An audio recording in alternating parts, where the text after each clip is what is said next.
Yes class, welcome back to a new session जिसके अंदर आज हम human resource management and OB के एमसीक्यू प्रैक्टिस करेंगे।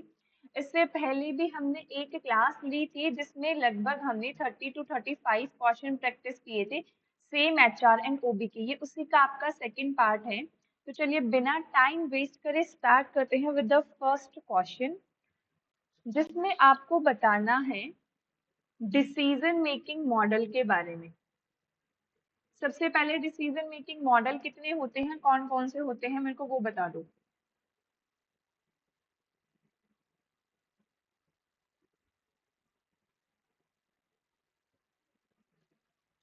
इस क्वेश्चन में आपसे क्या पूछा है, किस अप्रोच के अकॉर्डिंग मैनेजर पिक करता है cause of action that satisfied और good enough under the circumstances. मतलब एक सिचुएशन के अंदर जो भी आप डिसीजन ले रहे हो वो एक्चुअली इनफ है, वो एक सेटिस्फैक्टरी डिसीजन है, लेकिन जरूरी नहीं है कि ये डिसीजन 100% सही हो। जो सिचुएशन है उसके हिसाब से सही है, लेकिन 100% सही हो ये बिल्कुल भी जरूरी नहीं है। तो एक फिक्स्ड सर्कमस्टांसेस के अकॉर्डिंग जब आप डिसीजन लेते हो तो उसको कहा जाता है बाउंडेड रैशनैलिटी डिसीजन।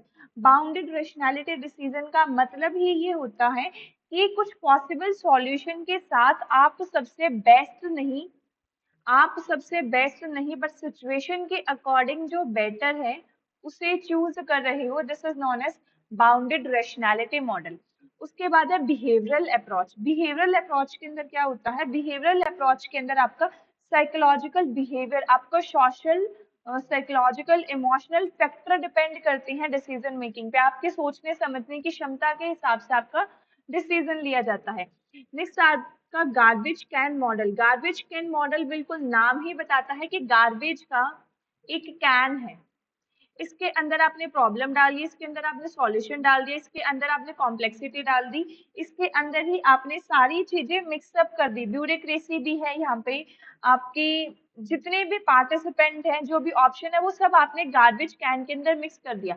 अब यहाँ पे आपको रैंडमली चूज कर लेना है, रैंडमली सारी चीजों को देखते हुए आप डिसीजन ले रहे हो। This is garbage can approach, जहां पे रैंडम बेसिस पे कोई भी डिसीजन लिया जाता है। नेक्स्ट आपकी cooperative social approach. Cooperative social approach again नाम से ही बता रही है कि डिसीजन मेकिंग यहाँ पे जो इन्फ्लुएंस होता है वो कम्युनिकेशन एंड कॉपरेशन से होता है। Decision making influence by the communication and the cooperation, कि आप कितना विलिंगली, आपके अंदर कितने विलिंगनेस है कि आप कंट्रीब्यूट कर सकते हो। समझ में आया?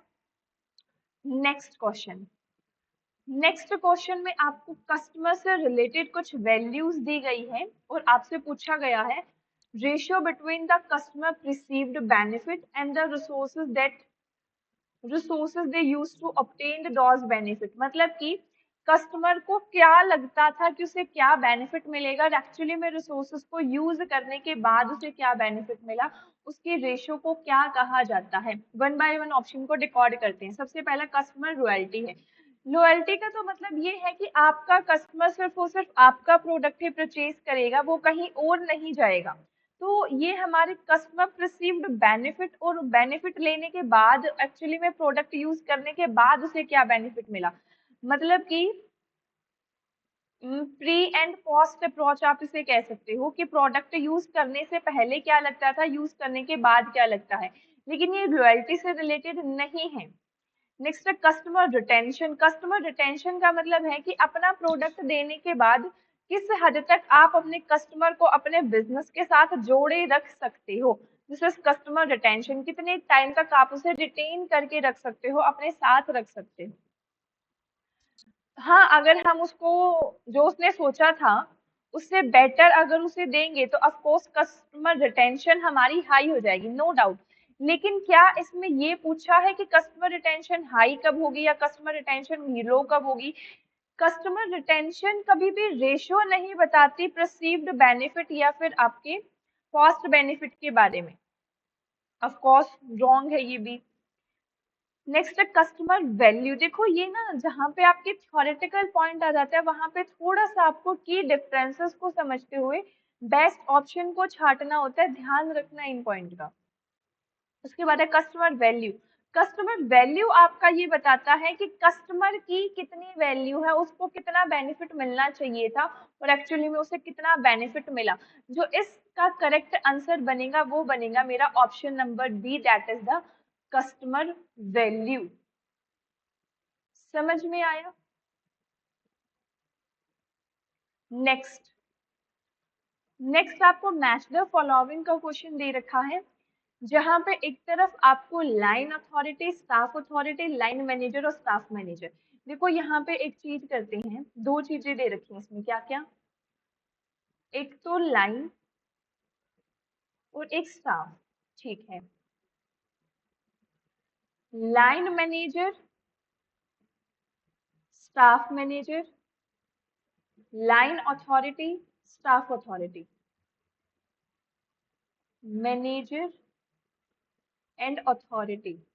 इन पॉइंट को समझना, इससे रिलेटेड अगर आपका वन वर्ड में भी क्वेश्चन आएगा तो वो भी आपको कंफ्यूज कर सकता है। इस पॉइंट को ध्यान से समझते हुए चलेंगे सारे बच्चे। आपकी ऑर्गेनाइजेशन की फॉर्म होती है, सुना है सबने, लाइन ऑर्गेनाइजेशन। लाइन ऑर्गेनाइजेशन में क्या होता है? Line organization is the oldest form of organization. सबसे सिंपल एंड सबसे ओल्डेस्ट फॉर्म है ये आपकी ऑर्गेनाइजेशन की, जिसके अंदर डायरेक्ट अथॉरिटीज के बेसिस पे काम होता है, यूनिटी ऑफ कमांड फॉलो की जाती है। ज्यादातर स्मॉल ऑर्गेनाइजेशन के लिए फॉलो होती है, क्योंकि लार्ज ऑर्गेनाइजेशन में डिसीजन मेकिंग हमारी जल्दी लेनी होगी, या फिर अगर हम लार्ज ऑर्गेनाइजेशन में इसको यूज करेंगे तो डिसीजन मेकिंग काफी स्लो हो जाएगी, जिससे हैवी वर्कलोड रहेगा मैनेजर्स के ऊपर, वो कोई स्पेशलाइजेशन का बेनिफिट भी नहीं उठा पाएंगे। इसी के साथ एक होती है आपकी line and staff organization. Line and staff organization structure. इसके अंदर क्या होता है? इसके अंदर ये एक कॉम्बिनेशन है line and the specialist staff. जो ये स्टाफ यहाँ पे वर्ड यूज किया गया है, ये स्टाफ वर्ड यूज किया गया स्पेशलाइजेशन शो करने के लिए, बेटर डिसीजन मेकिंग के लिए, ड्यू टू एक्सपर्ट एडवाइस, ताकि एक्सपर्ट से एडवाइस ली जा सके, वर्कलोड को रिड्यूस किया जा सके। समझ में आया? तो ये है आपका लाइन एंड स्टाफ ऑर्गेनाइजेशन। यहाँ पे लाइन का मतलब क्या है? Line directly related to the authority, लेकिन लाइन मैनेजर्स भी होते हैं जो अथॉरिटी को मैनेज करते हैं। जहां भी स्टाफ आ गया वहां आ जाएगी आपकी स्पेशलिटी नॉलेज। Speciality knowledge. आप इस क्वेश्चन को देखो और अब रिकॉर्ड करने का ट्राई करो। मैंने आपको ये बताया लाइन ऑर्गेनाइजेशन में मेनली क्या होता है, और कौन सी ऑर्गेनाइजेशन है, स्टाफ ऑर्गेनाइजेशन में क्या होता है। देखो अब one by one. A manager वो assist and advice the manager. एक मैनेजर है जो असिस्ट करता है और एडवाइस देता है। क्या लाइन वाला ऑप्शन आ सकता है? एडवाइस कौन देगा? जिसके पास कोई ना कोई स्पेशल नॉलेज है, वही पर्सन तो कहीं ना कहीं एडवाइस दे सकता है ना। वही पर्सन तो एडवाइस दे सकता है ना। कुछ डिकोड कर पा रहे हो?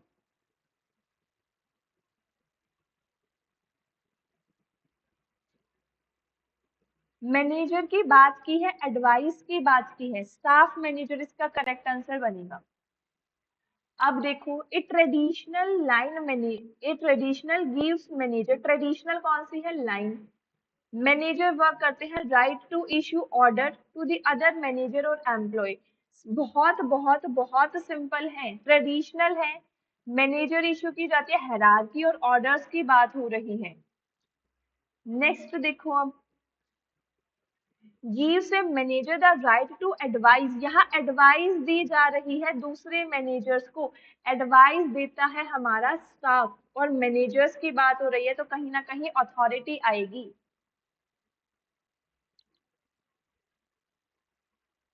लास्ट आपका बच गया एक लाइन मैनेजर। ए मैनेजर जो ऑथोराइज करता है, डायरेक्ट करता है work of subordinate and is responsible for the accomplishment of organization task. थोड़ी सी एम्बिग्यूटी में इस क्वेश्चन में कह सकती हूँ 0.01%, बहुत ज्यादा नहीं है। ध्यान से देखोगे समझोगे तो समझ में आएगा ये। क्लियर यहाँ तक? आ जाओ next. Organisation encounter many different forces to change which may be external and internal. Organisation के अंदर बहुत सारी फोर्सेस होती है, कुछ एक्सटर्नल होती है, इंटरनल होती है। बिल्कुल, कौन सी फोर्स इसमें से आपकी एक्सटर्नल फोर्स के अंदर नहीं आती? अब एक्सटर्नल फोर्सेस कौन सी होती हैं? All those forces that are beyond the control of organization, beyond the control of organization, they can only manage by decision making। इनको सिर्फ मैनेज किया जा सकता है, बेटर डिसीजन कैसे ले उस बेसिस पे। इनको आप कंट्रोल नहीं कर सकते, अपने डिसीजन के हिसाब से मैनेज कर सकते हो कि इनका इफेक्ट कितना होगा। टेक्नोलॉजी एडवांसमेंट, आपने आपने बिजनेस एनवायरनमेंट के बारे में पढ़ा है, बिजनेस एनवायरनमेंट के बारे में पढ़ा है। बिजनेस एनवायरनमेंट में दो चीज होती हैं, माइक्रो, मैक्रो। मैक्रो के अंदर फर्दर दो, इंटरनल, एक्सटर्नल। माइक्रो वो जो आपका बिजनेस का इनसाइड पार्ट है, इंटरनल पार्ट है आपकी ऑर्गेनाइजेशन का, जिसको आप खुद बनाते हो, खुद मैनेज करते हो, लाइक आपकी एम्प्लॉय, लाइक आपकी अथॉरिटी रिस्पॉन्सिबिलिटी, लाइक आपका लीडरशिप स्टाइल क्या रहेगा, लाइक आप कह सकते हो परफॉर्मेंस अप्रेजल का मेथड क्या रहेगा, आप कह सकते हो रिक्रूटमेंट एंड सिलेक्शन प्रोसेस क्या रहेगा। ये सब ऑर्गेनाइजेशन का इंटरनल मैटर है। मैक्रो आपका एक्सटर्नल आता है, लेकिन मैक्रो के अंदर भी दो चीज है, इंटरनल एंड एक्सटर्नल। इंटरनल जिसको आप कंट्रोल तो कर सकते हो by only change in own policy, अपनी खुद की पॉलिसीज के अंदर खुद के काम करने के तरीके से चेंज कर सकते हो। लाइक कि आपके कॉम्पिटिटर्स कैसे रहेंगे, आपके सप्लायर कैसे रहेंगे, आपके क्रेडिटर्स कौन होंगे, कितने क्रेडिटर आप एक टाइम पे ले सकते हो, ये सब आपका इंटरनल। इनको कॉम्पिटिटर को आप टोटली कंट्रोल तो नहीं कर सकते, लेकिन आपने अपनी पॉलिसीज में चेंज किया तो कॉम्पिटिटर के प्राइस को कंट्रोल किया जा सकता है। ये तो 100% ऑर्गेनाइजेशन के कंट्रोल में है। इनको कह सकते हो आप semi control and external beyond the control. इस जो एक्सटर्नल एनवायरनमेंट होता है उसके हिसाब से आपको अपनी ऑर्गेनाइजेशन में चेंज करना पड़ता है। एनवायरनमेंट को कुछ भी चेंज नहीं कर सकते, एक्सटर्नल चीजों को कुछ भी चेंज नहीं कर सकते। लाइक गवर्नमेंट की कुछ पॉलिसी आ गई, गवर्नमेंट की पॉलिसी आ गई, उसको चेंज नहीं कर सकते। गवर्नमेंट का कोई लॉ आ गया, कोई न्यू प्रोविजंस आ गए आपके इनकम टैक्स के अंदर, इनको चेंज नहीं किया जा सकता। तो अगर आपको ये बेसिक चीजें पता थी, उसी से आपका ये क्वेश्चन हो सकता था। इसमें आपसे ये पूछा है एक्सटर्नल फोर्सेस कौन सी नहीं है। टेक्नोलॉजी बढ़ गई, टेक्नोलॉजी तो को आप नहीं चेंज कर सकते, आपको अपने बिजनेस को चेंज करना पड़ेगा टेक्नोलॉजी के हिसाब से। वर्क फोर्स डाइवर्सिटी, हर ऑर्गेनाइजेशन के अंदर आपको वर्क फोर्स डाइवर्सिटी को देखने को मिलेगी ही मिलेगी। आप एक ही ये नहीं कह सकते कि मेरे को सिर्फ और सिर्फ हरियाणा के अंदर रोहतक के पर्सन को ही अपनी ऑर्गेनाइजेशन में रखना है। ना तो आपको वो इतना नॉलेज लेवल मिल पाएगा, ना आपको सब में वो स्किल मिल पाएगी। अगर आपको एक कॉम्पिटेटिव एज लेके चलनी है तो वर्क फोर्स डाइवर्सिटी को मैनेज करते हुए ही चलना पड़ेगा। नेक्स्ट है change in leadership. Leadership style तो आपकी खुद की ऑर्गेनाइजेशन का होता है, दिस इज नॉट एक्सटर्नल। ये देखो leadership, this is not external. तो करेक्ट आंसर इसका ऑप्शन नंबर सी बनेगा। क्लियर यहाँ तक? आगे आ जाओ, next question. In the 21st century, we are going to need new generation of leader, not a manager। अब समझो यहाँ पे दोबारा दो टर्म आई है आपके आगे, एक है लीडर और एक है मैनेजर। मेरे को इसमें एक डिफरेंस बता दो फटाफट। एक कोर डिफरेंस मेरे को कौन बच्चा बता सकता है? बिल्कुल इन शॉर्ट के अंदर difference between the leader and manager. In short के अंदर 2 मिनट में एक्सप्लेन कौन कर सकता है? बिल्कुल देखो, लीडर का जो काम है ना, वो सिर्फ अपने तक नहीं रहता। लीडर का जो आपका स्कोप है वो काफी वाइड है। लीडर को अपना काम तो बेटर तरीके से मैनेज करना ही करना है, प्लस उसे सामने वाले का भी जितना उसके अंदर पोटेंशियल है वो निकालना है। दूसरों से प्यार, एक इन शॉर्ट अगर मैं आपको लीडर का मीनिंग समझाऊं तो लीडर का मतलब है दूसरों से काम करवाने का तरीका by giving their positive motivation से, या फिर आप कह सकते हो पॉजिटिव रीइंफोर्समेंट से आप कैसे सामने वाले से काम करवा सकते हो और अपने काम को भी मैनेज कर सकते हो, ये होता है लीडर। लेकिन मैनेजर का काम ये होता है ओनली एंड ओनली अपने काम को मैनेज करना। नैरो इन स्कोप है, स्कोप इसका काफी छोटा है। तो मैनेजर को आप कह सकते हो कि manager is always their own task oriented, उसको अपने काम से मतलब है, दूसरों के काम से मतलब नहीं है।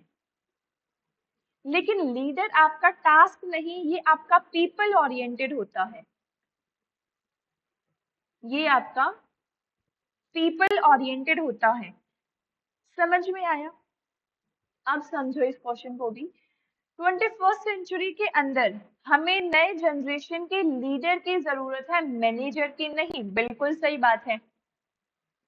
हमें हमेशा एंड हमेशा लीडरशिप को प्रमोट करना है, मैनेजिंग को नहीं। मैनेज अपने काम को कोई भी कर सकता है, नॉट ए बिग इशू, लेकिन दूसरों से काम करवाने का तरीका ही असली मैनेजमेंट होती है। अब देखो रीजन क्या दिया है, because leadership is about developing a vision for the future rather than just aligning people by communication with the vision, inspiring them to overcome the hurdles। यहाँ पे आपको लीडरशिप और मैनेजर का अगर डिफरेंस क्लियर है तो आप इस क्वेश्चन को बिल्कुल सही कर सकते हो। रीजन आपको बिल्कुल सही दिया है कि लीडर अपना एक विजन को डेवलप करता है फ्यूचर के लिए, ना कि जस्ट वो ऑर्गेनाइजेशन के पीपल्स को, एक्टिविटीज को अलाइन करता है। लीडर का काम है कि जो प्रॉब्लम है उन प्रॉब्लम्स से ओवरकम करके हर्डल्स को, बैरियर्स को खत्म करना। तो बिल्कुल इसका करेक्ट आंसर आपका ऑप्शन नंबर सी बनेगा। Both A and R are correct and R is the correct explanation of A. Clear यहां तक भी? नेक्स्ट आ जाओ। Budgeting is closely related to plan. अब इसमें भी समझो, फंक्शन ऑफ मैनेजमेंट आप सबने सुना है। फंक्शन ऑफ मैनेजमेंट, अलग अलग प्रोपाउंडर ने अलग अलग फंक्शंस ऑफ मैनेजमेंट दिए हैं, like planning, organizing, staffing, directing, controlling. ये सारे फंक्शन ऑफ मैनेजमेंट किसने दिए मेरे को ये बताओ? कोटो और डोनल ने दिए हैं। आपके सबसे फेमस जो आप अपने क्या होता है मॉडल्स के अंदर समझते हो या थ्योरीज के अंदर समझते हो, हेनरी फ्योल। हेनरी फ्योल के हैं planning, organizing, coordinating, commanding, controlling. तो कई कुछ ऐसे भी आपके फंक्शन है, कुछ प्रोपाउंडर ने दिए हैं जहाँ पे कंट्रोलिंग को आप अलग कर सकते हो बजटिंग से, लाइक सब्स्टिट्यूट कर सकते हो बजटिंग से। आपको ये पता है प्लानिंग अधूरी है विदाउट कंट्रोलिंग एंड कंट्रोलिंग अधूरी है विदाउट प्लानिंग। क्यों ऐसा होता है?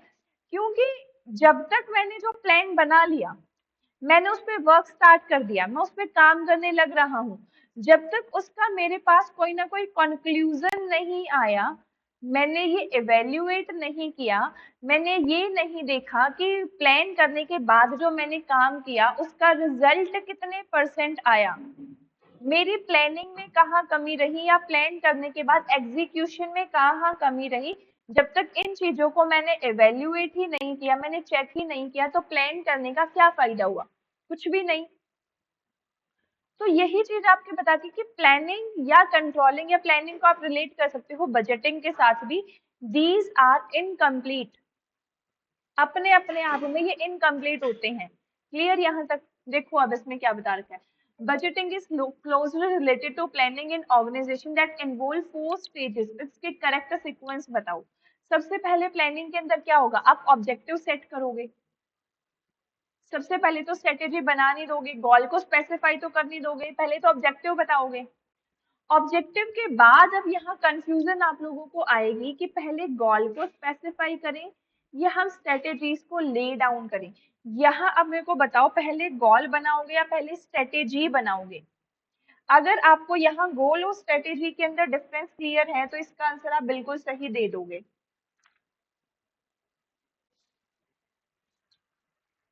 या फिर अगर आपको ये भी पता है ब्रॉडर स्कोप कौन सा होता है और नैरो स्कोप कौन सा होता है गोल और स्ट्रेटेजी में, तो भी आप इसका आंसर दे दोगे।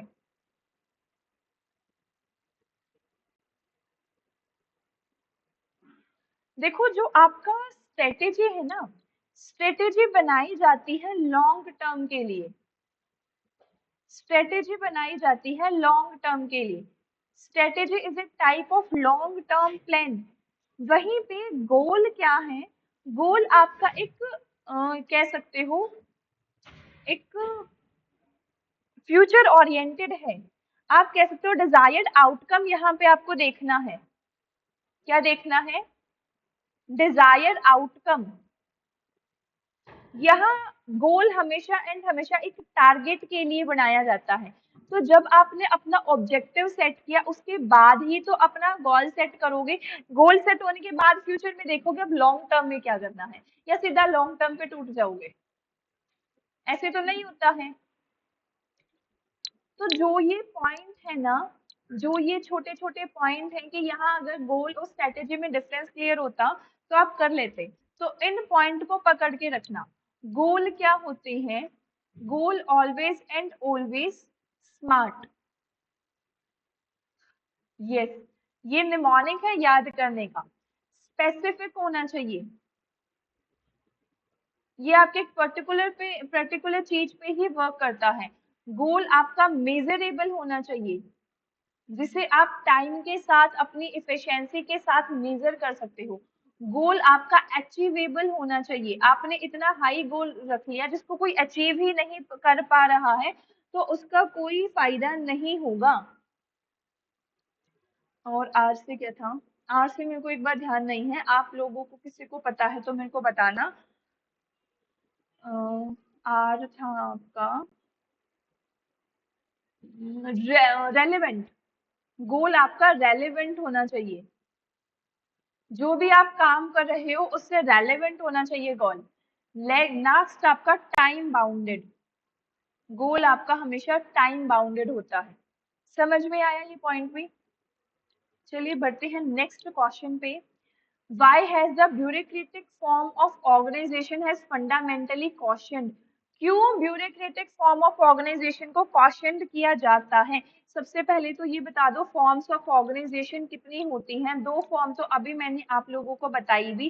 कौन कौन सी बताई मैडम, लाइन ऑर्गेनाइजेशन स्ट्रक्चर बताया और line and staff organization structure बताया।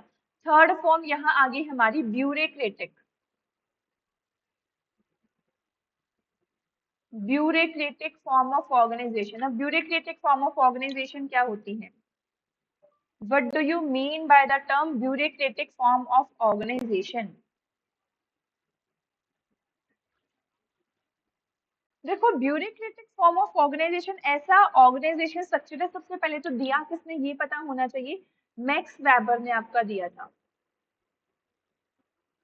मैक्स वेबर की आपकी थ्योरी भी है, क्लासिकल थ्योरी के अंदर आती है। मैक्स वेबर की ब्यूरोक्रेटिक थ्योरी आपको क्या बोलती है कि जो भी वर्क हो रहा है, जो भी काम हो रहा है, उसकी एक clearly hierarchy and authority fix होनी चाहिए।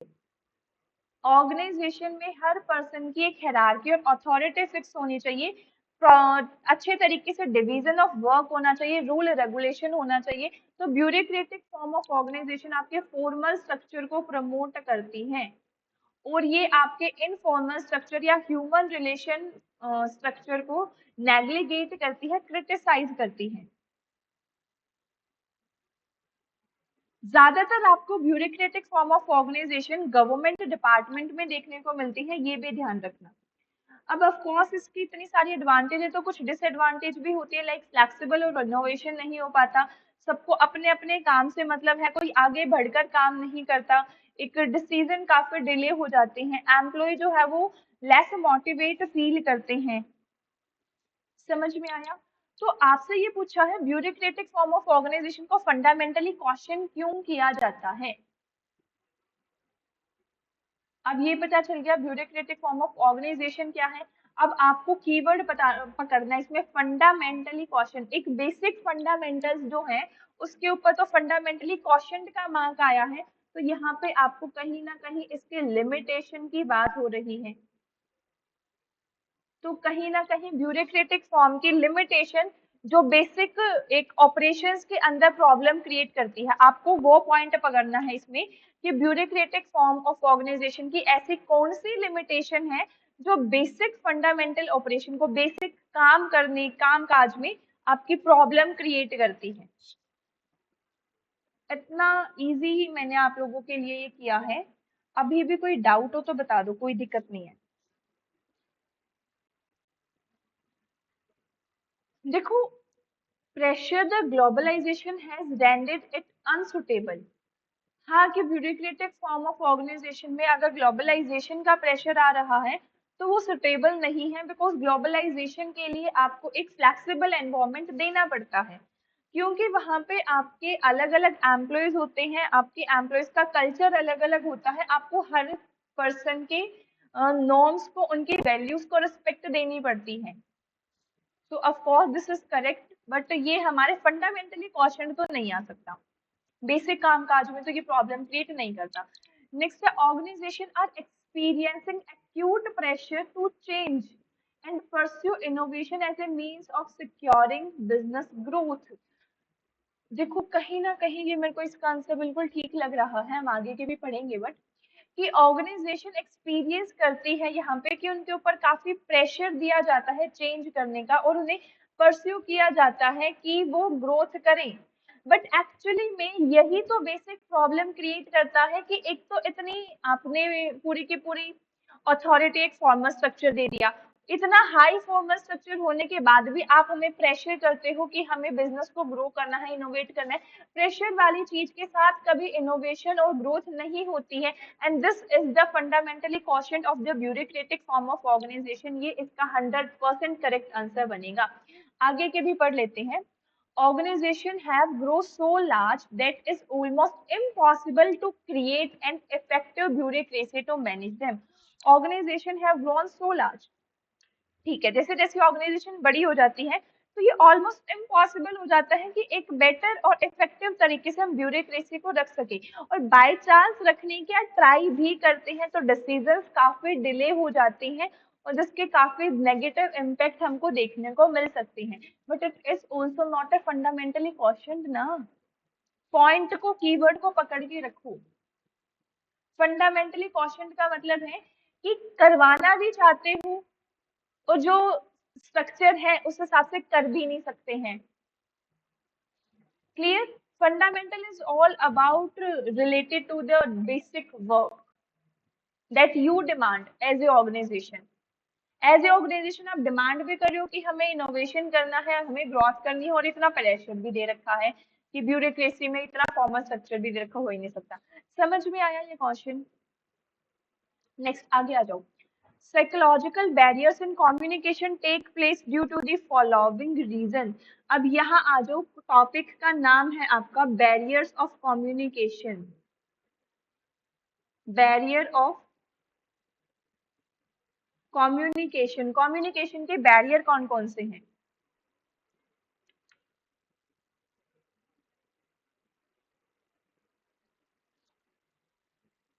What are the barriers of communication?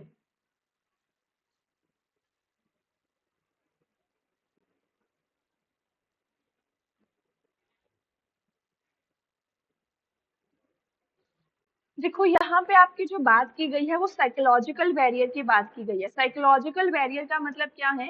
वो सारे के सारे barrier that is related to the mental state, emotions and the attitude of person, कि हम स्ट्रेस में है इस वजह से हम बेटर डिसीजन नहीं ले रहे, we don't have the I am in the lack of attention, मैं कंप्लीटली अटेंशन के साथ नहीं बैठा, इस वजह से मैं सॉल्यूशन नहीं कर पा रहा हूँ, मेरा कॉन्फिडेंस लो है, मेरे को लगता है मेरे माइंड में ये चीज बैठी हुई है कि मैं इस प्रॉब्लम को सॉल्यूशन नहीं कर सकता। तो psychological barrier is always and always related to the mind and the emotions. तो इसमें से कौन सा साइकोलॉजिकल बैरियर है, पहले तो मुझे ये बता दो। Pre mature evaluation and lake of attention, बिल्कुल, कि मेरे को मैं एक मैच्योर तरीके से चीजों को इवेल्युएट नहीं कर पा रहा हूँ, मैं बच्चा बन के उन चीजों को सोच रहा हूँ। प्री मैच्योर इवेल्युएशन, जिस तरीके से एक्चुअली में एक बेटर इवेल्युएशन होना चाहिए, एक बेटर कंक्लूजन मेरे को निकालना चाहिए, मैं वो नहीं कर पा रहा हूँ, क्योंकि मैं लाइक लेक ऑफ अटेंशन, मैंने वो चीज ध्यान से नहीं सुनी है, तो ऑफकोर्स ये तो इसका बनेगा।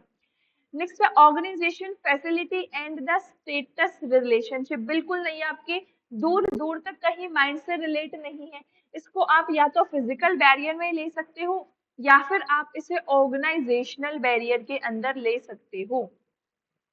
This is a type of organizational barrier, not the psychological barrier, ठीक है। नेक्स्ट है आपका पुअर रिटेंशन, आप चीजों को याद नहीं रख पाते क्योंकि खुद पे भरोसा नहीं है। लेक ऑफ रिलायंस, खुद पे विश्वास नहीं कर पा रहे हो, याद नहीं रख पाते, याद कौन रखता है, दिमाग रखता है, माइंड से रिलेट है, बिल्कुल ए एंड सी इसका करेक्ट आंसर बनेगा। नेक्स्ट देख लेते हैं, hierarchy and organizational policy is also a organizational barrier, not the psychological barrier. Clear यहाँ तक? आगे आ जाओ। Which one of the following is the correct description of attitude, अब एटीट्यूड क्या होता है, what do you mean by the term attitude?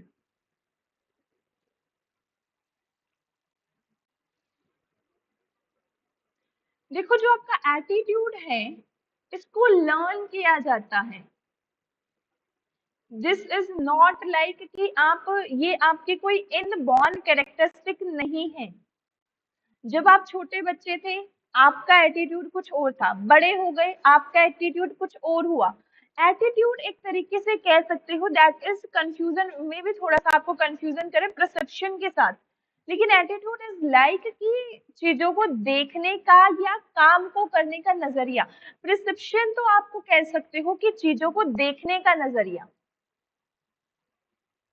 Perception एक तरीके से चीजों को देखने का नजरिया। Attitude is all about the action, उस काम को करने का मेथड आपका क्या है, उस काम को देखने का, उस काम को करने का मेथड आपका क्या है। Attitude is mainly related to the action. Clear? तो एटीट्यूड एक ऐसी कैरेक्टरिस्टिक है जहां पे हम लर्न करते हैं, हम सीखते हैं टेंडेंसी टू थिंक, हमें सोचना कैसे है, हमें फील कैसे करना है, हमें एक सर्टेन सिचुएशन में बिहेव कैसे करना है। जैसे आपको ये बताते हैं कि कम्युनिकेशन स्किल आपको सीखनी है, आपको एक सोशल कनेक्शन कैसे डेवलप करने हैं वो स्किल आपको सीखनी है, तो ये सारी स्किल आपकी एटीट्यूड के अंदर ही आती हैं। अब देखो option, attitude are learn, attitude को क्या लर्न किया जा सकता है, बिल्कुल, आप इसे बिल्कुल गलत नहीं कह सकते। Attitude are organize in the core of individual, attitude आपको ऑर्गेनाइज करता है और एक इंडिविजुअल पर्सन का कोर बताता है एक्चुअली में उसकी सोच क्या है, बिल्कुल ये भी सही है। Attitude are the major determinant of human behaviour, attitude एक मेजर डेटरमिनेंट है क्या हमारे ह्यूमन बिहेवियर का, बिल्कुल सही, से भी गलत नहीं कह सकते। Attitude are the belief, feeling और action, belief, feeling of action toward individual, towards object और the idea of people. Actually में देखो जब आपके सामने ऐसे सिचुएशन आ जाती है कि आपको सारे ही ऑप्शन सही दिए हैं, आप इसमें से किसी भी ऑप्शन को ये नहीं कह सकते कि इसे एटीट्यूड नहीं कह सकते, ये सारे ही ऑप्शन एटीट्यूड के बिल्कुल सही डायरेक्शन है, तो इसमें से आपको चूज वो ऑप्शन करना है जिसमें से सबसे ज्यादा डिस्क्राइब किया गया है, उस टर्म को सबसे ज्यादा एक इन डीप डिस्कशन, इन डीप डिस्क्राइब जिस ऑप्शन के अंदर किया गया है, आप उस ऑप्शन को चूज करेंगे ना। Here the correct answer is option number D. Attitude क्या सिर्फ लर्न होता है? नहीं। क्या सिर्फ एटीट्यूड हमारा कोर ऑफ इंडिविजुअल, उसके अलावा भी बहुत चीजें बताता है एटीट्यूड, तो तो ध्यान रखना जहां पे सबसे ज्यादा उस वर्ड को डिस्क्राइब किया, आपको उस ऑप्शन को चूज करके चलना है। Got it? Next, the right sequence of the stages of group development. अब ये ग्रुप डेवलपमेंट क्या पॉइंट है, अब देखो इसे भी दोबारा से। जब हम ऑर्गेनाइजेशन बिहेवियर की बात करते हैं, ऑर्गेनाइजेशन बिहेवियर की बात करते हैं, तो इसमें तीन चीज आती हैं।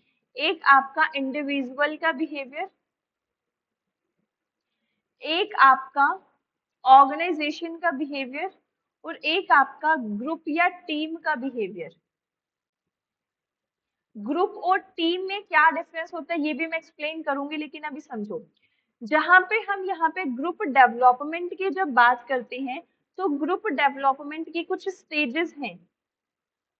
ये किसने दी है? टकमैन ने दी है। ये भी याद रखना, किसने दी है? टकमैन ने दी है। याद करने का निमोनिक क्या है बढ़िया सा? फर्स्ट ना पिए, ये निमोनिक है याद करने का। फर्स्ट ना पिए मतलब पर्सनल असिस्टेंट को आप एडवाइस दे रहे हो कि इसके झांसे में इतना ज्यादा मत फंस। तो ये इसको याद करने का एक छोटा सा निमोनिक मैंने आप लोगों के लिए बनाया है। अब इसको, ये क्या है? फर्स्ट एफ से है आपका फॉर्मिंग, जहां पे ग्रुप स्टार्टिंग में फॉर्म हुआ है। मैं सारे एक्सप्लेन करूंगी, ध्यान से समझना। नेक्स्ट आपका स्टॉर्मिंग। स्टॉर्मिंग क्या? स्ट्रोम आ गया, बाहर तूफान आ गई। तो यहाँ पे ग्रुप तो बन गया, अब सारे लड़ने लग रहे कि मेरी ये रिस्पॉन्सिबिलिटी नहीं लूंगा, मैं ये काम नहीं करूंगा, ये मेरा काम नहीं है, ये इसका काम है। तो this is the storming of group. Then है आपका forming, storming, naturalising, norming, sorry, forming, storming, norming, norming. Norming के अंदर सबके काम डिसाइड हो चुके हैं, सबकी एफिशिएंसी बता चुके हैं, सबके क्या रोल रिस्पॉन्सिबिलिटी है वो बता चुके हैं। नेक्स्ट है आपका परफॉर्मिंग एंड एडजर्निंग। परफॉर्मिंग के अंदर आपको परफॉर्म करना है, अब अपने टास्क को, अब अपने टास्क को कंप्लीट करना है। लास्ट इज एडजर्निंग के अंदर आपको अब एक्शन लेना है। एट जर्निंग के अंदर आपने परफॉर्म किया, एक्शन लिया, अब यहाँ पे आपका ग्रुप जो है वो खत्म हो जाएगा। जिस काम के लिए आपका ग्रुप बनाया गया था वो काम कंप्लीट हो चुका है। Then this is adjourning. तो आपसे यहाँ पे करेक्ट सीक्वेंस पूछी है ग्रुप डेवलपमेंट की, तो forming, storming, norming, performing, adjourning, ये इसकी करेक्ट सीक्वेंस रहेगी। क्लियर? किसने दिया है? अगेन टकमैन ने दिया है, टकमैन ने। क्लियर यहाँ तक? क्लियर यहाँ तक? आ जाओ अब। Which among the following propounder ERG theory of motivation. अब आ जाओ थ्योरीज ऑफ मोटिवेशन पे, टॉपिक डाल लो अपना क्या? Theory of motivation.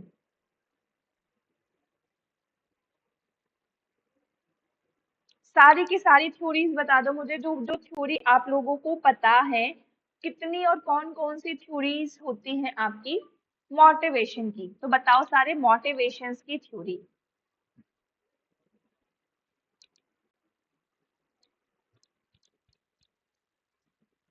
मेनली जो आपकी मोटिवेशन की थ्योरी है वो दो पार्ट में डिवाइड है, content theory and the process theory. Content theory and the process theory. Content theory के अंदर आपकी फर्स्ट थ्योरी आती है अब्राहम मैस्लो की थ्योरी, जिसको मैस्लो नीड हायरार्की थ्योरी भी बोला जाता है, जिसको मैस्लो नीड हायरार्की थ्योरी भी बोला जाता है। इस थ्योरी के अंदर क्या है? इस थ्योरी के अंदर आपको ये बताया गया है कि जो मैस्लो की need, according to the Maslow, जो मोटिवेशन है वो आपको मिलता है जब आप अपनी एक नीड को सेटिस्फाइड कर लेते हो।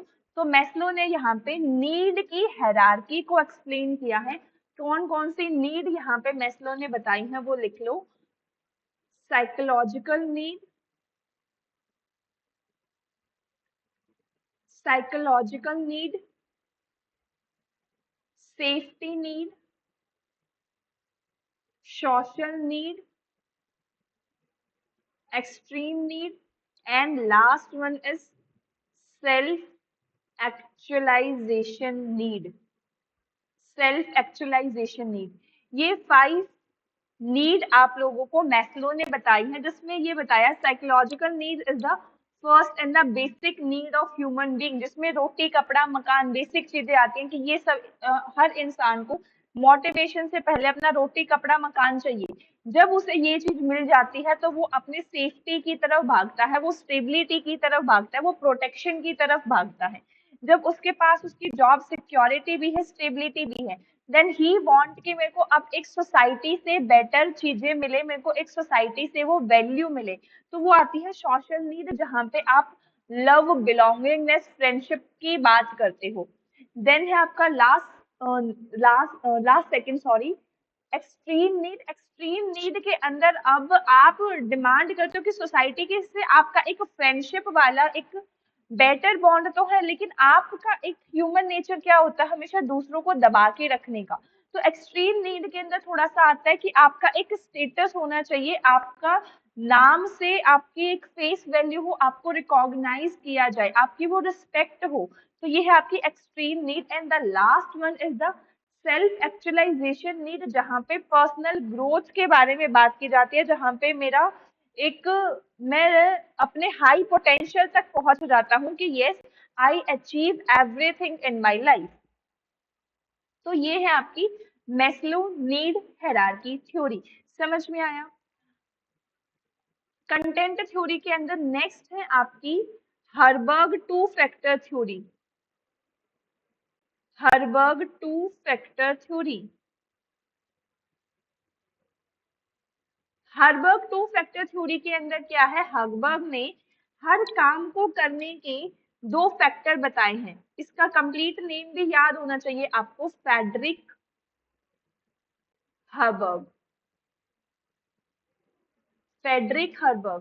फ्रेडरिक हर्बर्ग ने क्या बताया है, हर काम को करने के दो फैक्टर होते हैं। मतलब दो चीजें होती हैं जो मेरे को हर ऑर्गेनाइजेशन में या हर वर्क प्लेस पे देखने को मिलती हैं। एक है आपके हाइजीन फैक्टर, हाइजीन फैक्टर जिसको आप बेसिक फैक्टर भी बोलते हो। नेक्स्ट है आपके मोटिवेशन फैक्टर, जिसको आप एडवांस फैक्टर्स भी बोलते हो, एडवांस फैक्टर भी बोलते हो। हाइजीन फैक्टर कौन से होते हैं, हाइजीन फैक्टर वो सारे के सारे फैक्टर होते हैं जो आपको बेसिक काम करने के लिए हर ऑर्गेनाइजेशन में चाहिए ही चाहिए। अगर ये हाइजीन फैक्टर एब्सेंट है, अगर आपके हाइजीन फैक्टर एब्सेंट है, तो आप हो जाओगे डिसैटिस्फाइड, आप हो जाओगे डिसैटिस्फाइड। वहीं पे ये हाइजीन फैक्टर अगर आपके प्रेजेंट हैं, तो आप रहोगे न्यूट्रल, आप रहोगे न्यूट्रल। ना ही मैं सेटिस्फाइड हूँ, ना ही मैं डिसैटिस्फाइड हूँ। आप यहाँ पे न्यूट्रल या सेटिस्फाइड कह सकते हो, बट नॉट मोटिवेट। आप न्यूट्रल या सेटिस्फाइड कह सकते हो, बट इनके प्रेजेंट होने से आप मोटिवेट कभी भी नहीं होते। समझ में आया? लेकिन मोटिवेशन फैक्टर्स में क्या होता है, मोटिवेशन फैक्टर अगर एब्सेंट है तो आप सेटिस्फाइड हो, आप सेटिस्फाइड हो, ठीक है तो भी ठीक है, नहीं है तो भी ठीक है। लेकिन अगर मोटिवेशन फैक्टर आपके प्रेजेंट है तो आप मोटिवेट हो जाओगे, आप मोटिवेट हो जाओगे। अब समझना इस पॉइंट को, बहुत बच्चे कंफ्यूज होते हैं। हाइजीन फैक्टर का मतलब है बेसिक फैक्टर, जॉब सिक्योरिटी होनी चाहिए, आपको जहाँ काम कर रहे हो वहां पे एक बेटर एयर होनी चाहिए, आपकी वहां पे खाने पीने की सुविधा होनी चाहिए, ड्रिंकिंग फैसिलिटीज होनी चाहिए। अगर ये सारी चीजें एब्सेंट है, अगर ये सारी चीजें एब्सेंट है, तो ऑफकोर्स आपका उस जगह पे काम करने का मन नहीं होगा, आप डिसैटिस्फाइड हो जाओगे। प्रेजेंट है तो आप सेटिस्फाइड नहीं होगे, आप कहोगे ये चीजें तो बेसिक है भाई, ये तो हर जगह होती है, तुम क्या अलग दे रहे हो। समझ में आया? लेकिन वहीं पे मोटिवेशन फैक्टर क्या, मोटिवेशन फैक्टर जहां पे आपको एक अचीवमेंट मिल रही है, आपको एक रिकॉग्नाइजेशन मिल रहा है, आपको ज्यादा रिस्पॉन्सिबिलिटी मिल रही है, आपको time to time salary hike मिल रही है, आपको एक वो वैल्यू दी जा रही है। तो जब वो मोटिवेशन फैक्टर एब्सेंट है तो आप कहोगे ठीक है, सारी ऑर्गेनाइजेशन अच्छी नहीं होती, हमारी ऑर्गेनाइजेशन अच्छी नहीं है तो क्या करें। लेकिन अगर वो प्रेजेंट है, आपको पता है आपने ये काम किया, तो आपको एक रिकॉग्नाइजेशन मिलेगी, आपको सैलरी हाइक मिलेगी, आपको और बेटर अचीवमेंट्स मिलेंगे, आपको बेटर रिस्पॉन्सिबिलिटी मिल पाएगी। तो ये क्या है, ये आपको मोटिवेट करेगी काम करने को। समझ में आया हर्बर्ग टू फैक्टर थ्योरी क्या है। नेक्स्ट है आपकी theory Alderfer ERG theory. Alderfer ERG theory. Alderfer ERG जो थ्योरी है आपकी, एक्चुअली में वो मैस्लो नीड हायरार्की थ्योरी की ही एक एक्सटेंशन है।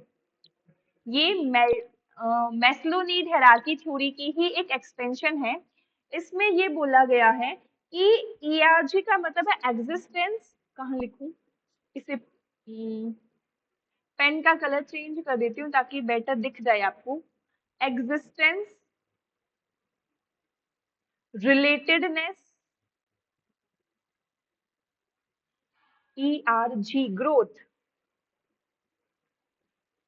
Growth need.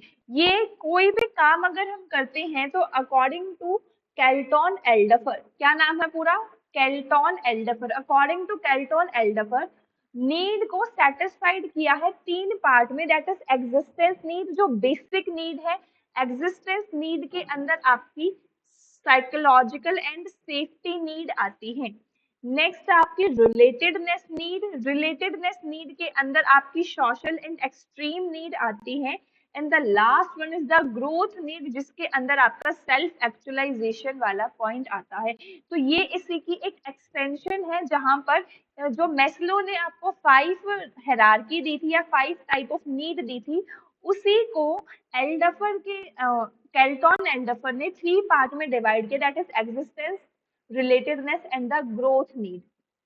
ये थोड़ी सी ज्यादा फ्लेक्सिबल है मैस्लो से, ये पॉइंट याद रखना, मल्टीपल चॉइस में आपको काम आएगा कि जो एल्डफर ईआरजी थ्योरी है this is more flexible than the Maslow.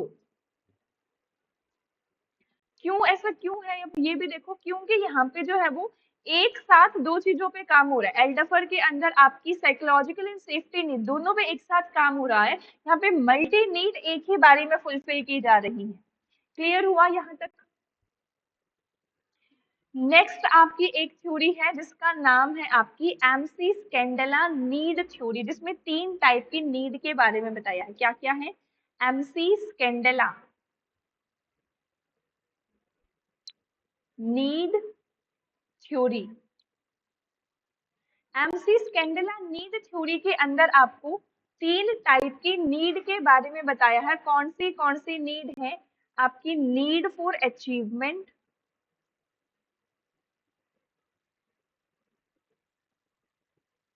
Need for achievement, need for power and the need for affiliation. आप अकॉर्डिंग टू दिस थ्योरी ये बताया गया है कि एक पर्सन जो भी काम करता है उसका काम करने का रीजन है कि इन तीनों में से उस जो भी वो काम कर रहा है, जो भी वो एक्शन कर रहा है, उस एक्शन का रिजल्ट इन तीनों में से एक नीड होती है। उसका एक्शन वो इसीलिए करे, इन तीनों में से उस एक्शन से कोई ना कोई एक नीड फुलफिल हो रही है। एक पर्सन कोई भी एक्शन कर रहा है, उसमें उस एक्शन का रीजन ये इन तीनों में से कोई ना कोई एक नीड उसकी फुलफिल हो रही है। तो नीड ऑफ अचीवमेंट के अंदर क्या है, need of achievement is like you want to achieve something, you want to desire to work in excel, like आप अपने किसी एक काम के अंदर एक्सेल बनना चाहते हो, आप उस काम में परफेक्ट बनना चाहते हो, आप प्रॉब्लम को सॉल्व करना चाहते हो, तो you want to achieve something. तो आप अभी पढ़ाई कर रहे हो, क्यों पढ़ रहे हो, बिकॉज आप कुछ ना कुछ अचीव करना चाहते हो। समझ में आया। देन नेक्स्ट आपका need of power. Need of power क्या है, आप जो भी एक्शन कर रहे हो, पढ़ाई करने के बाद जॉब करोगे, जॉब क्यों करोगे, क्योंकि आपको एक पावर की जरूरत है, आपका चाहते हो कि आप दूसरों को इन्फ्लुएंस करो, आपका कंट्रोल रहे। समझ में आया। Then the last one is need of affiliation. Affiliation के अंदर आपको डिजायर होता है कि you want to make a friendship relation, आप एक दूसरे से एक बेटर रिलेशन बना पाओ, आप अपनी कम्युनिकेशन बेटर कर पाओ। एज ए ह्यूमन एक सोशल एनिमल है, तो आपकी ग्रुपिंग अच्छी हो। समझ में आया। तो कोई भी एक्शन अगर आप करते हो तो उस एक्शन का रिजल्ट ये होता है, इन तीनों में से एक नीड आपकी सेटिस्फाइड होती है। ये बताया आपकी एमसी स्केंडेला नीड थ्योरी के अंदर। समझ में आया? लास्ट आपकी कंटेंट थ्योरी के अंदर आता है theory X and theory Y. Theory X and theory Y, theory X and theory Y क्या है अब ये देखो। थ्योरी एक्स और थ्योरी वाई जो दी है वो डॉगलस ने दी है। किसने दी है? डॉगलस एमसी जियोगॉर ने दी है। अब इस डॉगलस ने क्या बताया है? इस डॉगलस ने theory X and theory Y के अकॉर्डिंग दो टाइप की पर्सनैलिटी के बारे में आपको बताया है। ये पर्सनैलिटी थ्योरी के अंदर भी आता है और ये आपकी मोटिवेशन थ्योरी के अंदर भी आ जाता है। थ्योरी एक्स थ्योरी वाई, दो टाइप की पर्सनैलिटी के अंदर यहाँ आपको डिफाइन किया है। थ्योरी एक्स के अंदर डॉगलस ने बताया कुछ ऐसी पर्सनैलिटी होती है जहां पे एम्प्लॉय जो है उस टाइप की पर्सनैलिटी का, अगर आपकी ऑर्गेनाइजेशन में एम्प्लॉय है तो वो हमेशा लेजी रहेगा। They are always to avoid the work. तो ऐसे एम्प्लॉय के लिए या ऐसे पर्सनालिटी के लिए वो जहां भी वर्क करते हैं उनको एक स्ट्रिक्ट सुपरविजन की जरूरत पड़ती है। देखो जो छोटे बच्चे होते हैं वो ज्यादातर आपके ऐसे ही होते हैं, उनको उनका अच्छा या बुरा नहीं पता होता। तो छोटे बच्चों के साथ हमें उनको जबरदस्ती पढ़ाना पड़ता है कि ये चीज जरूरी है, ये करो। लेकिन जब बड़े हो जाते हैं तो आप कहते हो कि भाई तुम अपना अच्छा बुरा खुद सोच सकते हो, तुम्हारा दिल करे तो पढ़ो, ना दिल करे तो मत पढ़ो। तो ये आपकी theory X and theory Y बताती है कि थ्योरी एक्स के अंदर कुछ ऐसे पर्सन आते हैं जो हमेशा एंड हमेशा एक बच्चे की तरीके से बिहेव करते हैं। They are lazy, they are want to avoid work, they actually need a strict supervision. वहीं पे थ्योरी वाई के अंदर वो सारे पर्सन आते हैं that are creative, that are self motivated, वो रिस्पॉन्सिबिलिटीज को एंजॉय करते हैं। तो यहाँ पे मैनेजर एज्यूम करके चलता है कि एक एम्प्लॉय के ऊपर उसका लीडर कैसा होना चाहिए, ये डिपेंड करता है कि उसकी पर्सनैलिटी कैसी है। अब यहाँ पे एज ए मोटिवेशन थ्योरी हम पढ़ रहे हैं, तो अकॉर्डिंग टू दिस ये बताया गया है कि एक पर्सन को कैसे मोटिवेट किया जाए ये डिपेंड करेगा उसकी पर्सनैलिटी कैसी है। समझ में आया? ये डिपेंड करेगा उसकी पर्सनैलिटी कैसी है। कंटेंट थ्योरी में किसी भी पॉइंट में किसी को कोई डाउट हो तो ये वो बताओ मुझे फटाफट 1 मिनट के अंदर।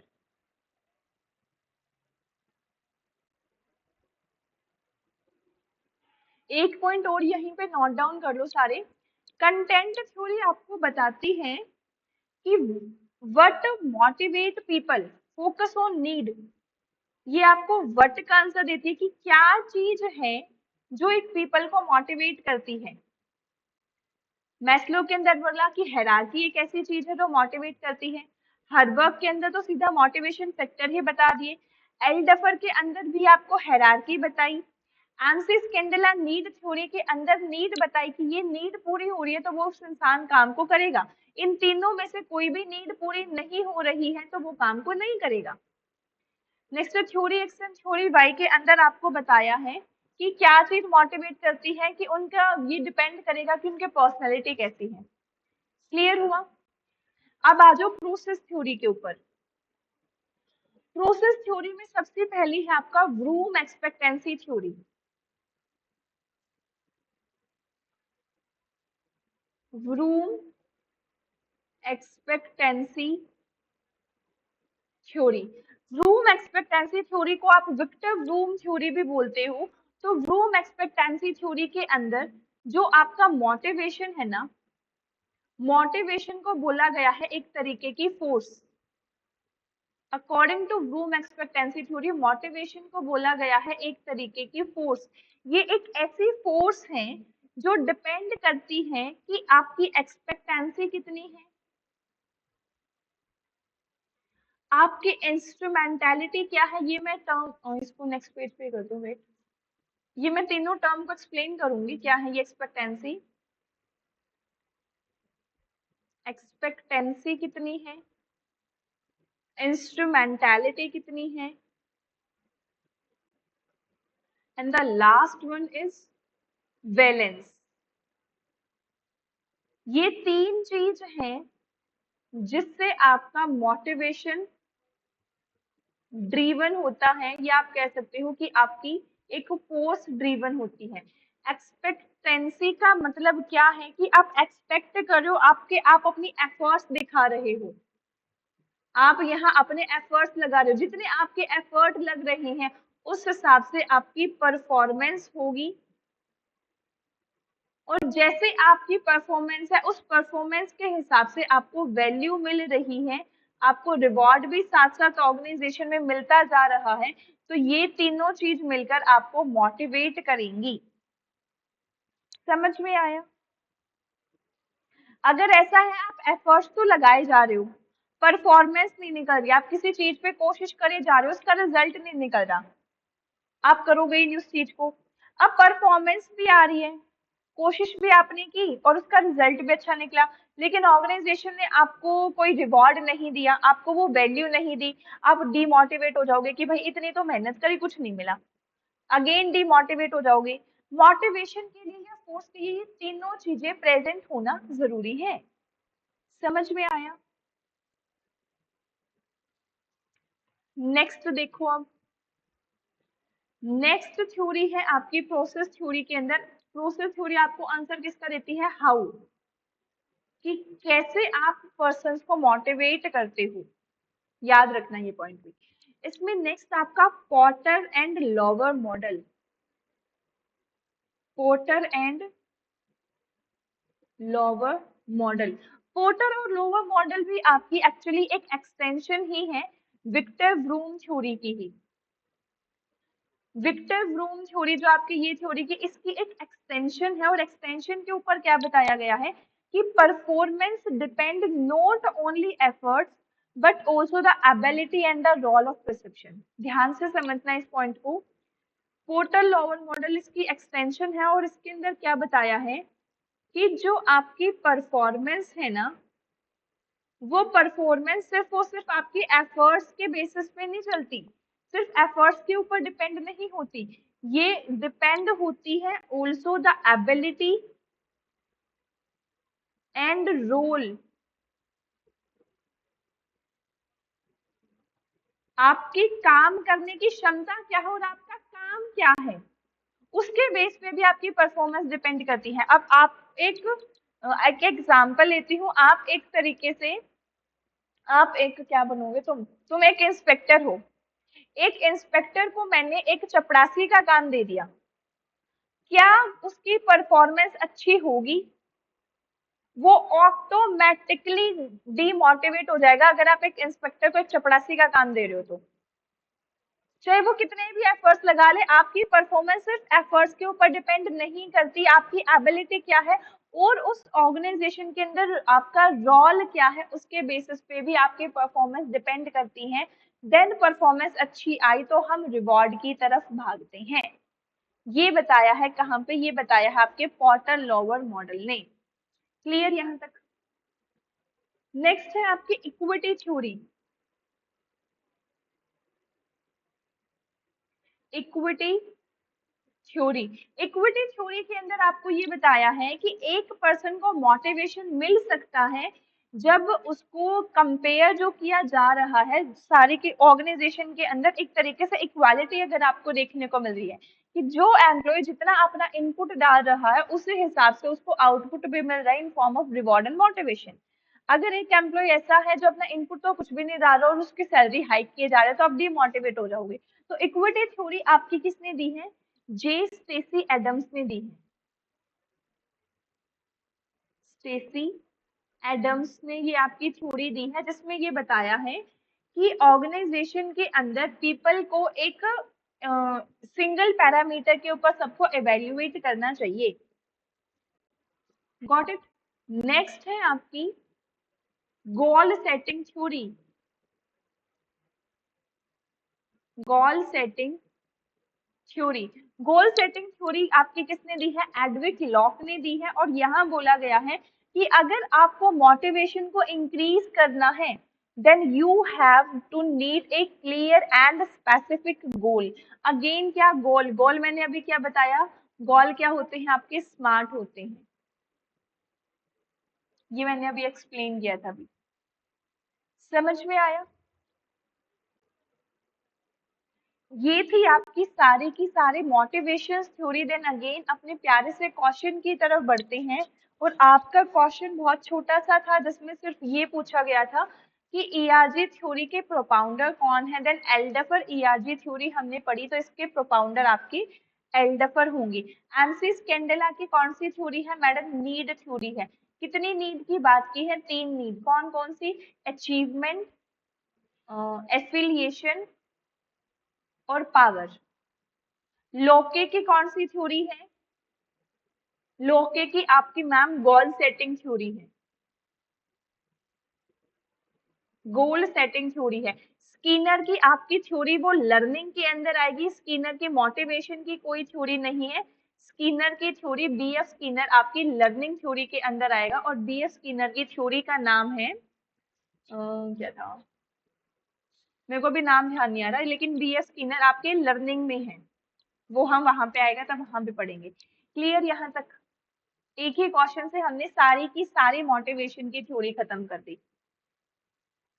नेक्स्ट आ जाओ, arrange the operation in the production planning and control in the correct sequence. Correct sequence के अंदर आपको प्रोडक्शन प्लानिंग एंड कंट्रोलिंग के प्रोसेस को लगाना है।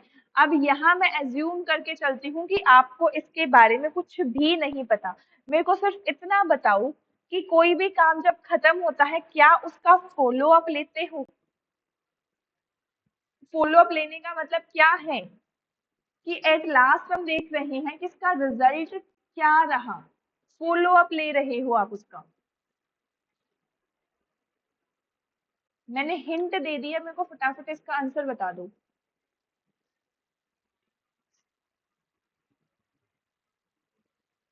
फॉलो अप लास्ट में होता है, एक ही ऑप्शन है जिसमें सी लास्ट में है, खत्म।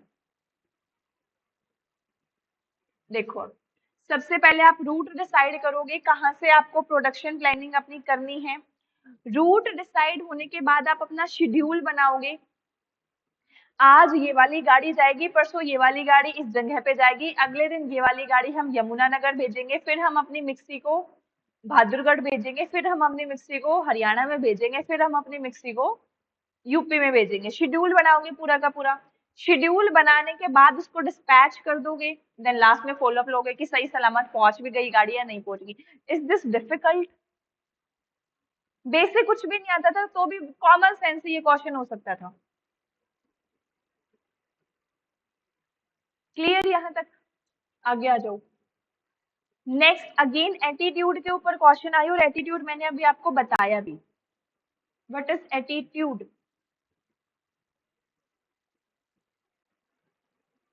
देखो attitude develop over a period of time, yes. How can you say, ma'am we can say that with the help of, कि आपने बताया कि एटीट्यूड को लर्न किया जाता है, एटीट्यूड को सीखा जाता है, और हमें ये पता है जब तक इंसान जिंदा है लर्निंग कभी भी खत्म नहीं होती। लर्निंग हम एनवायरमेंट से सीखते हैं, किताबों से सीखते हैं, इंसानों से सीखते हैं, यार दोस्तों से सीखते हैं। तो लर्निंग अगर खत्म नहीं होती और एटीट्यूड एक लर्न करने वाली चीज है, तो एटीट्यूड भी तो over a period of time चलेगा। How can you question mark it? Of course the first statement is true. अब नेक्स्ट आपको जो पता होना चाहिए वो एटीट्यूड और वैल्यू के अंदर डिफरेंस पता होना चाहिए। आपको ये बिल्कुल क्लियर होना चाहिए कि what is difference between attitude and value, किसको पता है?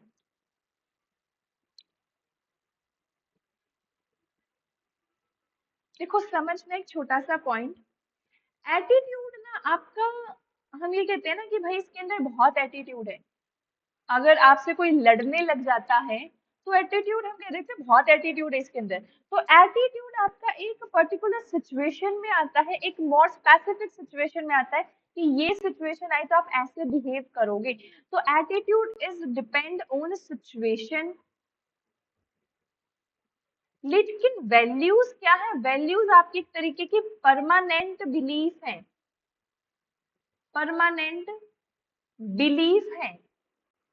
तो वैल्यूज आपकी स्टेबल है, परमानेंट बिलीफ है कि मैं बिलीव करता हूँ कि कॉपरेशन होना चाहिए लाइफ में, मैं बिलीव करता हूँ कि भगवान है, मैं बिलीव करता हूँ कि कुछ भी हो जाए, चाहे कोई इंसान मरे जिए कोई फर्क नहीं पड़ता, लेकिन हमें चोरी नहीं करनी चाहिए। तो वैल्यूज आपके परमानेंट बिलीफ है जो जन्म से लेकर आज तक आपके अंदर घुसाए गए हैं। देयर में बी एथिकली गुड और बैड, देयर में बी एक्चुअली राइट और wrong, but this is the permanent belief. एक तरीके से आपकी इंडोक्ट्रिनेशन की गई है। इंडोक्ट्रिनेशन क्या होता है? आपकी लास्ट स्टेज ऑफ लर्निंग है, जहां पे आप उससे ज्यादा नहीं सोच पाते, वो परमानेंट है आपके माइंड में कि ऐसा है तो ऐसा ही होगा। लेकिन attitude is based on the situation to situation. आपको यहाँ क्या बताया कि attitude are the specific where is the value from the broader and more encompassing concept. Of course the both the statement is true, both statement आपकी क्या है, बिल्कुल सही है। क्लियर यहाँ तक? आगे आ जाओ। Which of the following is note in norms of corporate governance. अब कॉर्पोरेट गवर्नेंस क्या होता है मेरे को फटाफट बता दो सारा का सारा, कॉर्पोरेट गवर्नेंस के बारे में जितना भी आप लोग जानते हो।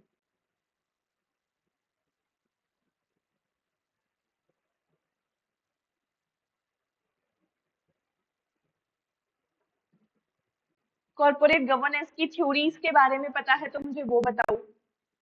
कॉर्पोरेट गवर्नेंस क्या होता है मेरे को वो बताओ। देखो, एक्चुअली में कॉर्पोरेट गवर्नेंस क्या है? कॉर्पोरेट गवर्नेंस एक तरीके का सिस्टम है, जिस सिस्टम के अंदर मेरे कुछ रूल प्रैक्टिस या प्रोसीजर्स एक कंपनी डायरेक्ट करती है या कंट्रोल करती है। क्या कंपनी उनको डायरेक्ट करती है या कंट्रोल करती है? तो कॉर्पोरेट गवर्नेंस आपका एक काम करने का तरीका बताया गया है। क्या है कॉर्पोरेट गवर्नेंस? कॉर्पोरेट गवर्नेंस एक तरीके का ऐसा सिस्टम जिसके अंदर आपको ये बताया गया कि काम को किस तरीके से बेटर किया जा सकता है। एक देखो, समझना, मैं अगेन और सिंपल वे में आपको समझाने की ट्राई करती हूँ, अदरवाइज आप कंफ्यूज हो जाते हो इस छोटी सी टर्म में।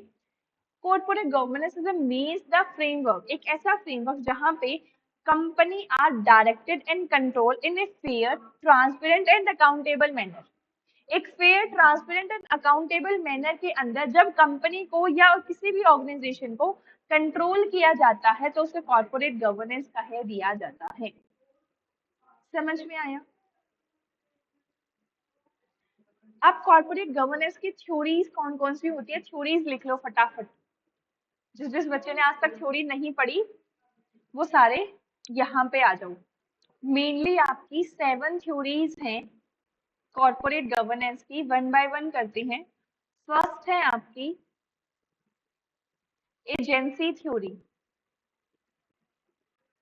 एजेंसी थ्योरी किसने दी है? एजेंसी थ्योरी आपके मैकलिन ने दी है, विलियम मैकलिन। ये देखो, नाम भी याद होने चाहिए सबको, अगर आपके क्वेश्चंस में मैच ऑफ द फॉलोइंग में नाम आते हैं। Meckling and Michael C Jensen, Michael C Jensen, Michael C Jensen and William Meckling ने आपकी एजेंसी थ्योरी दी है, जहां पे ये बताया है अकॉर्डिंग टू एजेंसी थ्योरी जो आपका मैनेजर है या जो आपकी ऑर्गेनाइजेशन है वो एक तरीके से एजेंट के तरीके से वर्क करती है, वो एक दूसरे के एजेंट होते हैं। Agent, you can say that according to agency theory ये एक्सप्लेन किया गया जो conflict between the owner and management. Owner एक तरीके से शेयर होल्डर है, मैनेजमेंट एक मैनेजर एक तरीके से एजेंट है, तो ये हमेशा एंड हमेशा ही कॉन्फ्लिक्ट रहेगा between the share holder and the agent. Agent कौन है यहाँ पे? एजेंट यहाँ पे आपका मैनेजर है। तो एजेंसी थ्योरी के अंदर मैनेजर को एज ए एजेंट ट्रीट किया है, जहां आप एजेंट ट्रीट कर रहे हो उसे, तो एजेंट हमेशा क्या चाहेगा कि मेरा मेरा फायदा हो, और शेयर होल्डर हमेशा ये चाहेगा कि मेरा फायदा हो। तो ये conflict according to agency theory arise रहता है कि shareholder want profit maximisation and management may pursue for the personal benefit. ये बताया गया है आपकी एजेंसी थ्योरी में, तो for the good governance they ensure that the accountability and monitoring. According to agency theory हमें एक बेटर गवर्नेंस अगर बना के चलनी है तो हमें अकाउंटेबिलिटी और मॉनिटरिंग को फिक्स रखना पड़ेगा। क्लियर यहाँ तक? ये था agency theory. In agency theory manager is work as a agent and they always want their own benefit only. For the good governance हमें ट्रांसपेरेंसी रखनी जरूरी है। सेकंड आ जाओ, सेकंड है आपकी stewardship theory. Stewardship theory, stewardship theory क्या है? स्टीवर्डशिप थ्योरी के अंदर manager are seen as a steward of company not the self interest agent. मतलब कि मैनेजर एक तरीके से आपका स्टीवर्ड है कंपनी के लिए, मतलब कोई एक्सटर्नल पर्सन है, वो अपने सेल्फ इंटरेस्टेड एजेंट, वो अपने खुद के फायदे के लिए है, वो आपके फायदे के लिए नहीं है। तो स्टीवर्डशिप अब मैनेज करने वाला सिर्फ खुद का फायदा देख रहा है, so they act in the best interest of shareholder, focusing on trust, ethics and all those things that are required in the long term success। तो यहाँ पे आपकी गवर्नेंस को एम्पावर किया जाएगा कि आपको एक दूसरे के ऊपर भरोसा रखना पड़ेगा। स्टीवर्डशिप थ्योरी के अंदर गवर्नेंस के ऊपर एम्फसाइज किया जाता है, देन आपको एक दूसरे के ऊपर ट्रस्ट रखना पड़ेगा। अगर भरोसा है तो आप ज्यादा बेटर तरीके से कंट्रोल कर लोगे। स्टीवर्डशिप का मतलब ही ये होता है कि आपने एक उनको एक तरीके से पपेट दिया है जो आपके हिसाब से फिर काम करेगा। समझ में आया? देन नेक्स्ट आपकी third stake holder theory. Stake holder, अब देखो दो टर्म होती है, एक होता है शेयर होल्डर और एक होता है स्टेक होल्डर। शेयर होल्डर क्या होता है? सबसे पहले शेयर होल्डर होता है आपका ओनर ऑफ कंपनी, कि कंपनी का शेयर जिसके पास है उसको कहा जाता है शेयर होल्डर। लेकिन यहाँ बात हुई है स्टेक होल्डर की। तो स्टेक होल्डर क्या होता है? स्टेक होल्डर वो सारे के सारे पर्सन होते हैं जो डायरेक्टली या इनडायरेक्टली बिजनेस से जुड़े हुए हैं। स्टेक होल्डर के अंदर आपके एम्प्लॉय आएंगे, आपके कस्टमर आएंगे, आपके सप्लायर आएंगे, गवर्नमेंट आएगी, सोसाइटी आएगी, हर कोई पर्सन आएगा आपके स्टेक होल्डर के अंदर जो आपके बिजनेस में डायरेक्टली या इनडायरेक्टली अपना इंटरेस्ट रखता है। तो स्टेक होल्डर थ्योरी में ये बताया गया है कि अगर आपको गवर्नेंस बढ़िया करनी है तो आपको सिर्फ अपने प्रॉफिट का ना देख के सारे के सारे स्टेक होल्डर का ध्यान रखना पड़ेगा। कॉर्पोरेट गवर्नेंस की स्टेक होल्डर थ्योरी के अकॉर्डिंग आपको ये बताया है, if you want to a good governance then you should make a balance between the profit and the social responsibility that are the CSR, corporate social responsibility। Got it? Next है आपकी transaction cost theory, fourth. Corporate governance की fourth theory है आपकी transaction cost theory. अब ये transaction cost theory क्या है? देखो नाम से ही आपको बता रहा है, ट्रांजैक्शन की बात हो रही है, लेने देने की बात हो रही है, कॉस्ट की बात हो रही है। तो कंपनी एग्जिस्ट करनी चाहिए रिड्यूस करने के लिए कि वो अपनी ट्रांजैक्शन कॉस्ट को कम करे।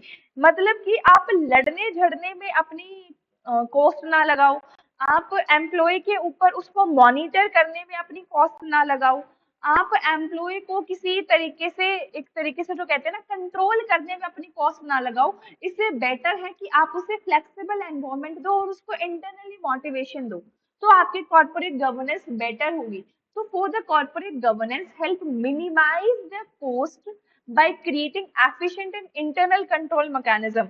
आपके जो ये इंटरनल कंट्रोल मैकेनिज्म है, किसी को भी कंट्रोल करने के लिए उसको कम रखो और एक बेटर रिलेशनशिप अपने बिल्ड करो, ये बताया गया है ट्रांजैक्शन कॉस्ट थ्योरी में।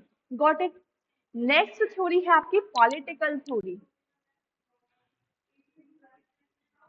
नेक्स्ट है आपकी पॉलिटिकल थ्योरी। पॉलिटिकल थ्योरी के अंदर क्या बताया है कि कॉर्पोरेट गवर्नेंस इन्फ्लुएंस होनी चाहिए, sorry, corporate governance is influenced by the political and the regulatory framework। Political theory में क्या बताया कि कॉर्पोरेट गवर्नेंस को इन्फ्लुएंस किया जाना चाहिए by the political and the regulatory system. हमारा फोकस होना चाहिए कि हम डिस्ट्रीब्यूट करें power between the share holder, management and the government. हमें सिर्फ अपने हाथ तक चीजें नहीं रखनी है, हमें पावर सबको देके चलनी है। हर इंसान समझदार है, हर इंसान रैशनल है, आप किसी को बेवकूफ मत समझो। So you need to divide the power between the all person that are have a right, like आपके shareholder, manager and the government. Next and the last theory है आपकी कॉर्पोरेट गवर्नेंस की, वो है एथिक्स या सीएसआर थ्योरी। सीएसआर थ्योरी ही कर लो इसको आप, ethics theory of corporate governance भी बोलते हो। इस थ्योरी के अकॉर्डिंग आपका एक एथिकल फेयरनेस और सोशल रिस्पॉन्सिबिलिटी होनी चाहिए to go beyond the profit making and include in the sustainability and the moral development। आपको एक मॉरली और एथिकली चीजों को बेटर बनाना है, उसका रिजल्ट क्या है डजेंट मैटर। आपको ये देखना है कि जो लास्ट में आउटपुट है वो प्रॉफिट का होना चाहिए, बट साथ साथ सस्टेनेबिलिटी भी होनी चाहिए, एक लॉन्ग टर्म डेवलपमेंट को ध्यान में रखिए आपको करना है। समझ में आया? क्लियर यहाँ तक?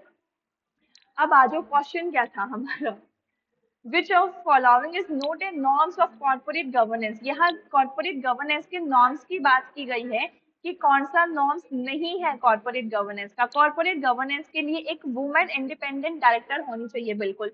corporate governance को जो explain किया गया है वो clause 69 of listing agreement के अंदर किया गया है बिल्कुल। corporate governance, और जब आप CSR की बात करते हो तो आपका audit committee होना compulsory है। सीएसआर के प्रोविजंस भी हम अभी पढ़ते हैं 2 मिनट के अंदर। नेक्स्ट एंड द लास्ट है आपका कि डिस्क्लोज करना अर्निंग पर शेयर। ये कॉर्पोरेट गवर्नेंस का कोई नॉर्म नहीं है कि आपको अपनी अर्निंग पर शेयर बताना पड़ेगा, नहीं। आपके शेयर होल्डर्स को पता होना चाहिए, सबको दुनिया को बताने की जरूरत नहीं है। क्लियर यहाँ तक? अब सीएसआर के लिए आपको क्या जरूरी है? सीएसआर के लिए आपको जरूरी है सबसे पहले आपकी ऑर्गेनाइजेशन की ये 3 में से कोई भी एक कंडीशन फुलफिल होनी चाहिए। कौन सी है? पहली कंडीशन है नेटवर्थ।